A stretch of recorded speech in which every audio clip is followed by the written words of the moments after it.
Okay, hello. This is my design presentation. Um, my name's Jacob Lovell, and that's my student reference number right there. Also, what was my design requirements? I was told to build a general aviation wing for a piston operated pool propeller with a wing mounted above the fuselage. The cruise speed was 65 meters per second, a mass of 860 kilograms at cruise altitude of 1.9 kilometers. Um, Looking into my research, I found similar planes have rectangular wings with slightly tapered edges on the trailing edges, and slightly dihedral angle uh, for the wings. So, all my design requirements. So, I started off with a NACA 2412, as many similar aircrafts use it. However, my plane does have a lower cruise altitude speed than most. Um, and so, because it's a really low airspeed, less than zero point 0.2 Mach, the air is incompressible. With this, I decided to increase my camber to increase the lift. Um, However, this increased camber also increases the risk of adverse pressure gradient if traveling at lower speeds or slower speeds than your normal cruise. Furthermore, the low Reynolds number uh, flows are susceptible to early stall at the boundary layer, and because if not, all of it is laminar.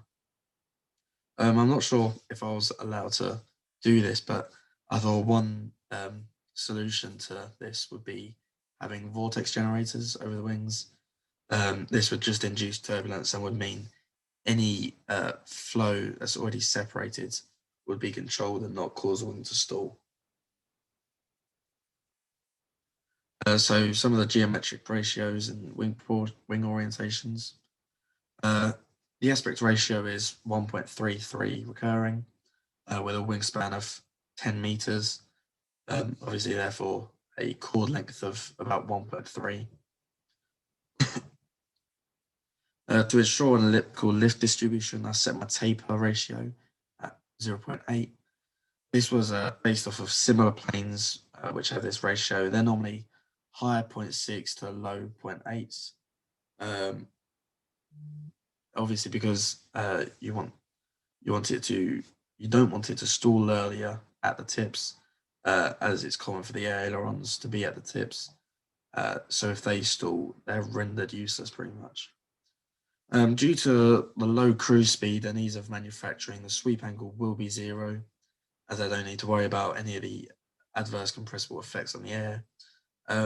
It's just not necessary at such a low speed. 0.2 Mach, 0.195 is. Um, so it's just not necessary to worry about the sweep angle.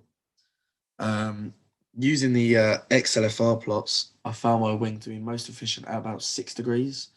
Therefore, my wing instance will be set at 6 as well. This is just to make it easy on the plane, and have a most efficient wing possible. And also, it will have a dihedral angle of about 3 degrees. This is among the lower end of general aviation planes. Uh, However, as it's a high wing, the having the fuselage below the wing will good act as a good roll balance.